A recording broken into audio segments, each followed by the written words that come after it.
Better than TV. Hollywood writers can't make this stuff up. Wait until you hear what the eyewitness testimony was this morning at the Tory Lanez.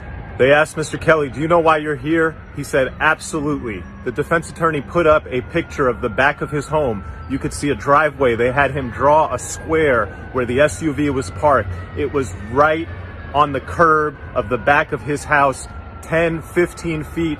His window is overlooking it. He stepped out onto his Juliet balcony and he watched for several minutes as Meg the Stallion and Kelsey, the two females, he didn't identify them by name, got out of the car and they were engaged in a fight. It was violent. It was quite aggressive. It started with arguing that woke him up in the middle of the night. Where his house is, often him and his son are woken up in the middle of the night by people who stop in and around the back of his home. This was another night, arguing, escalation, two women fighting. He watched the whole thing while standing on his balcony. Oh my God, it gets crazier.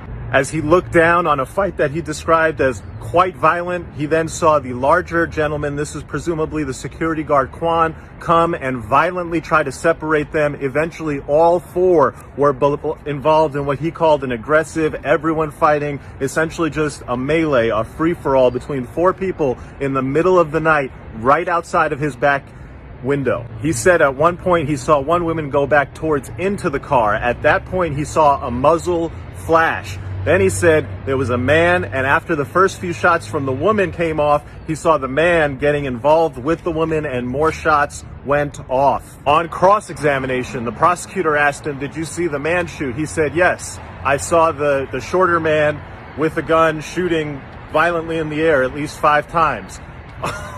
Okay, wait, what?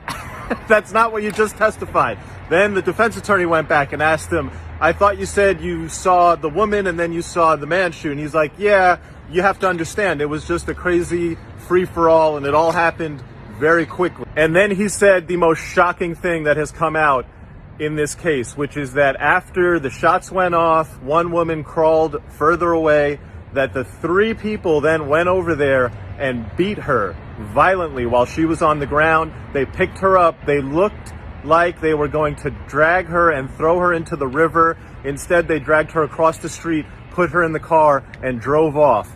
The prosecution, we're on lunch, the prosecution is going to come back and basically they're trying to build the case that this witness is lying because he's intimidated by the defense, that he never said anything about the muzzle flash going off near Kelsey, and now he's saying all this because he's scared of telling the truth. We'll see how that comes out on direct. Here's a fact though. He has been consistent about a couple things. One, the 2 women were outside that car fighting for several minutes, escalated, started with an argument, then it got quite violent and the security guard came out to try to separate them. The idea that the jury would credit Meg's testimony, which is just completely contradicted by this eyewitness, is highly unlikely. The prosecution has major work to do to save their case, which is absolutely on life support.